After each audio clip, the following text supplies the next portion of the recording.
Hi everyone. So আজকে আমি যেই সেলাইটা করতে চলেছি সেটা হচ্ছে একটা ইউনিক ফ্লাওয়ার ডিজাইন।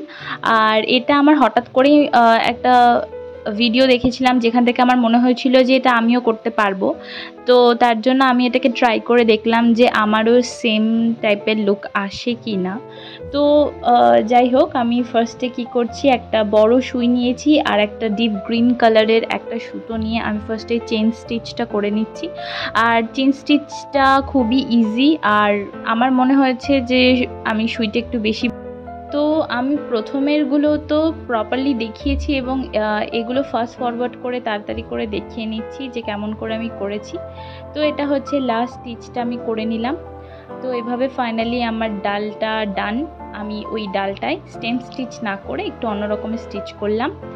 আর এখন আমি যেটা করছি সেটা হচ্ছে একটা ফিশবোন স্টিচ, আর পাতার মধ্যে সবথেকে ভালো যেটা যায়। তো ইতিমধ্যে আমার ফ্রেমে একটা পিঁপড়ে ঢুকে গেছে। আমি একটা পিঁপড়েকেও মারি না, তাই আমি পিঁপড়েটাকে যেতে দিলাম, তারপরে আবার স্টার্ট করলাম আমার সেলাই করা। তো হ্যাঁ, তো ফিশবোন স্টিচটা একটা পাতায় করে নিচ্ছি ফটাফট।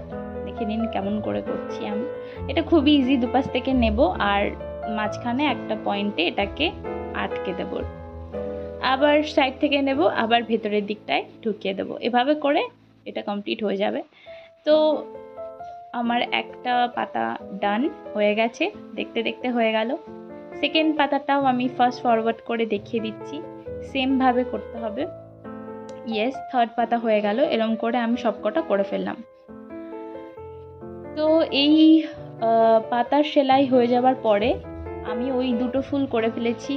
ওই ইউনিক যে ডিজাইনটা আমি যেটা ভাবছিলাম করবো সেটা হয়ে গেছে। তো থার্ডটা শুধুমাত্র দেখাচ্ছি। এটা আমি তিন কালারের করেছি। তো আমার মনে হলো যে এরকম কন্ট্রাস্ট কালার, দুপাশে ডার্ক কালার দিয়েছি, মধ্যেখানে হালকা কালার দিয়েছি যাতে দেখতে সুন্দর লাগে, আর ফুলের একটা কালার দিয়েছি। তার জন্য আমার যেটা লেগেছে সেটা হচ্ছে, এটাকে তো আমি ববিন বলি, এটাকে আর কি বলে আমি জানি না। আমার মা এটাকে সেলাইয়ের কাজে ইউজ করে। আমাদের যে মেশিন আছে সেই মেশিনে এটাকে কাজে লাগে, সুতো ভরে এটাকে ইউজ করে। যাই হোক, আমি মার কাছ থেকে এটা তুলে নিয়েছি। তো তারপরে এটাকে একটা মানে ডালের সেন্টারে ওটাকে ফিক্স করে হাত দিয়ে ধরে রেখে তারপরে সাইড দিয়ে রেড কালারের সুতো দিয়ে করব, তাই সম্পূর্ণ রেড কালার দিয়ে এরকম সাইডের থেকে তুলেছি আর ভেতরে এটাকে ঢুকিয়েছি। এইভাবে বারবার করে করে আগে সাইডটা সিকিওর করে নেব, তারপরে বারবার করে ওই সেম জিনিসটাই আমি করব।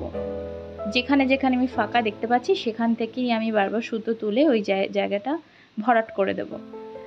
তো এটা আমার করতে তাও কত ঘন্টা, 1 ঘন্টা মতন লেগেছিল হয়তো। তো যাই হোক, তুলনামূলক কম, কারণ এমব্রয়ডারি কাজটা করতে অনেকটা বেশি সময় লাগে। আর আমি তাড়াতাড়ি করে ফাস্ট ফরওয়ার্ডে দেখিয়ে দিচ্ছি, তার কারণ হচ্ছে পুরোটা ভিডিও তো দেখানো সম্ভব নয়, তাই আমি ছোট করে দেখাচ্ছি। আর তোমাদের আমার ভিডিওগুলো কেমন লাগছে আমাকে অবশ্যই জানাবে। আমি একটা টিয়া পাখির এমব্রয়ডারি নিয়ে আসছি, সেটা খুব তাড়াতাড়ি, কাল অথবা পরশু সেটা আমি আপলোড করতে চলেছি। তো ফাইনালি আমার যখন হয়ে গেছে, তো আমি ববিনের সাইড দিয়ে এনাফ জায়গা থাকে, আমি সিজার দিয়ে সেটাকে কেটে ফেলছি সুন্দর করে, সমান মাপ করে। আমি যদি ভাবি মাঝখান থেকে কাটবো তো মাঝখান থেকে, আর যদি মনে করি একটু ওপর থেকে তো সব দিকেই সেম জায়গা থেকেই আমি সেম পজিশন থেকেই সেটাকে কাটবো। তো যাই হোক, আমার এরকম কাটা হয়ে গেছে। তারপরে আমি সেই জিনিসটাকে বার করে নিচ্ছি। তো আমার মোটামুটি কমপ্লিট, কিন্তু এটা একটু এলোমেলো দেখতে লাগছে, ওপরে দুটোর মতো তো স্মুথ আসছে না। ওর জন্য আমি ফার্স্টে একটা ওই যে সুইটা দিয়ে সেলাই করছিলাম সেটা দিয়ে এর মাথাটা ফার্স্টে একটু ব্রাশ করে নিচ্ছি, তাতে ওই জিনিসটা ওই ওপরে দুটোর মতন মোটামুটি হয়েই যাবে। তো প্রায় হয়েই এসেছে, কিন্তু একটু এলোমেলো, একটু আনটাইডি লুক আসছে। তো ওর জন্য আমি এরপরে যেটা করব, ওই সেম সিজার্স দিয়ে আমি ওই কর্নারের যে অংশটা রয়েছে ওটাকে রাউন্ড করে কেটে দেব, আর একটু একটু করে ব্রাশ করে নেব, তাতে ফাইনাল একটা সুন্দর ফ্লাওয়ার ডিজাইন হয়ে যাচ্ছে।